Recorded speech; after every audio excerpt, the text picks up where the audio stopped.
7 ಹಾಗೂ 8ನೇ ಕವನ. ದುಗುಡ ವೇಟಕ್ಕೆ ಜಿಯ ಡೊಂಬಿನ ಜಗಳವನ್ನು ತೆಗೆದಿರಿ ನೃಪರ ಸಂಠಗೆ ನಾಯಿಸುವೆನುವರ ತನುವನ್ನು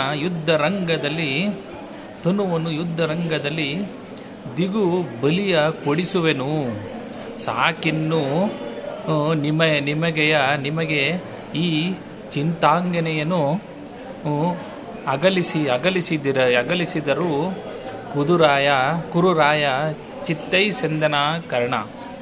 ಅಂದರೆ ಕರ್ಣನು ಕೌರವನಿಗೆ, ಪ್ರಭು ಏಕೆ ದುಃಖಿಸುವೆ? ನಿನ್ನ ಶತ್ರುಗಳನ್ನು ಶತ್ರುಗಳೊಡನೆ ಜಗಳ ತೆಗೆದು ಅವರ ದೇಹಗಳನ್ನು ಕಡಿದು ಯುದ್ಧರಂಗದಲ್ಲಿ ದಿಗ್ಬಲಿ ಕೊಡಿಸುತ್ತೇನೆ. ಅವರ ಮೈ ಎಲುಬುಗಳನ್ನು ಆರಿಸಿ ನಿನ್ನೆದುರಲ್ಲಿ ಇಡುತ್ತೇನೆ. ವ್ಯರ್ಥವಾಗಿ ಚಿಂತಾಂಗನೆಗೆ ಮನಸ್ಸನ್ನು ಕೊಡಬೇಡ, ನನ್ನ ಮಾತನ್ನು ಕೇಳು ಎಂದು ಕರ್ಣನು ದುರ್ಯೋಧನನಿಗೆ ತಿಳಿಸುತ್ತಾನೆ. 8ನೇ ಕವನ. ಒಡೆ ಚೆಂಡಾಡಿ ರಿಪುಗಳ ಗಡನವನು ಯಮರಾಜಧಾನಿಗೆ ನಡೆಸುವೆನು. ನೀ ನೋಡುತ್ತಿರೆ ಸಾಕೆಂದು ನಿಮಿಷದಲ್ಲಿ ಕೊಡು ತನಗೆ ನೇಮವನು.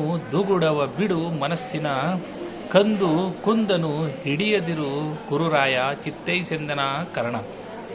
ಅಂದರೆ ಕರ್ಣ ಹೇಳ್ತಾನೆ, ಯುದ್ಧದಲ್ಲಿ ಅವನ ತಲೆಗಳನ್ನು ಕತ್ತರಿಸಿ ಚೆಂಡಾಡುತ್ತೇನೆ. ಅವರೆಲ್ಲರನ್ನೂ ಒಂದು ನಿಮಿಷದಲ್ಲಿ ನೀನು ನೋಡುತ್ತಿರುವಂತೆಯೇ ಯಮನ ರಾಜಧಾನಿಗೆ ಓಡಿಸುತ್ತೇನೆ.